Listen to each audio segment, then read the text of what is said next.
Halo, hai teman-teman, apa kabar?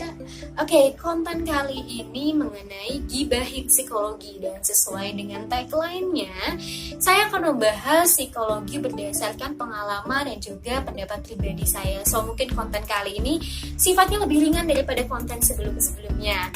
Oke, untuk bahasan yang pertama adalah kenapa pilih psikologi? Ada beberapa alasan untuk saya. Salah satunya adalah makna dari psikologi itu sendiri untuk saya sangat meaningful sekali, sangat deep sekali. Kalau misalkan kita kembalikan kepada definisinya, psikologi adalah dan lebih dari itu untuk saya pribadi, dengan belajar psikologi saya merasa lebih banyak harus mendengarkan.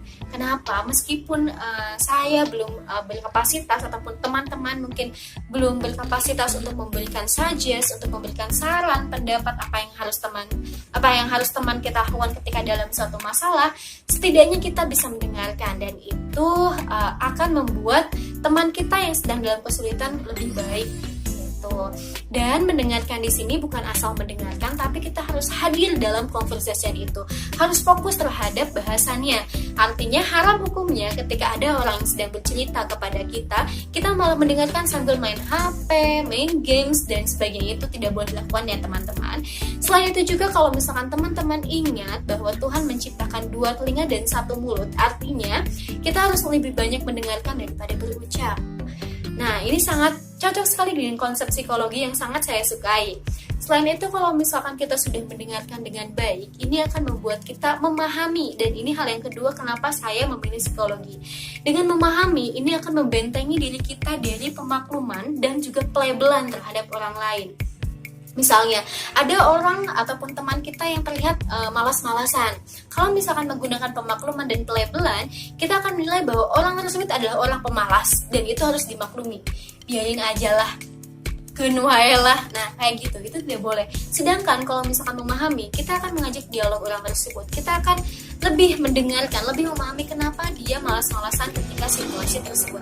Karena bisa saja suatu perilaku itu hanya akan ada dalam suatu situasi, enggak semua situasi gitu kan. Misalnya ada orang yang terlihat malas-malasan, kita tanya dan apa, kenapa dan sebagainya. Kemudian kita tahu oh ternyata dia semalam sebelumnya sudah begadang, atau dengan bermalas-malasan ternyata membuat dia otaknya lebih kreatif lagi, mikir lagi.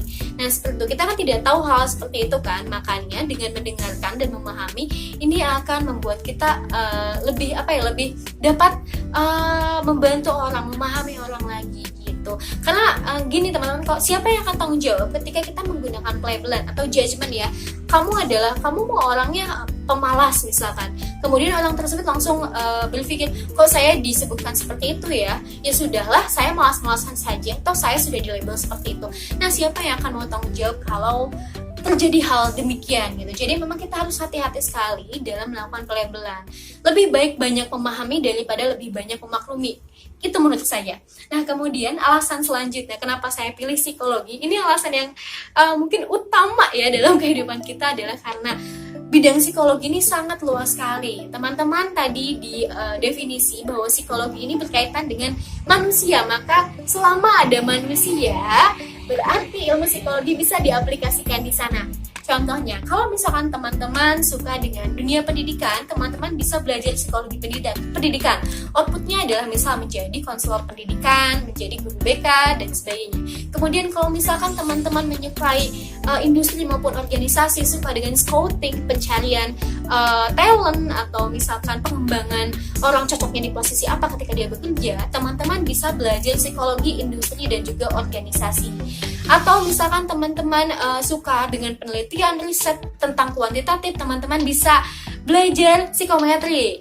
Nah, demikian juga kalau misalkan teman-teman adalah orang yang religius, suka dengan pembahasan agama, teman-teman bisa belajar psikologi agama. Dan ini akan membuat ilmu psikologi menjadi lebih wah lagi, menjadi lebih meaningful lagi. Gitu. Artinya akan selalu ada lapangan pekerjaan di psikologi, di ilmu psikologi ini. gitu. Oke, teman-teman, itu beberapa alasan yang saya sebutkan kenapa saya pilih psikologi. Sebenarnya masih banyak alasan kenapa saya pilih psikologi dan kenapa psikologi ini adalah ilmu yang sangat istimewa. Nah, makanya teman-teman, yuk belajar psikologi biar bisa lebih tahu seistimewa apa psikologi itu. Bye bye.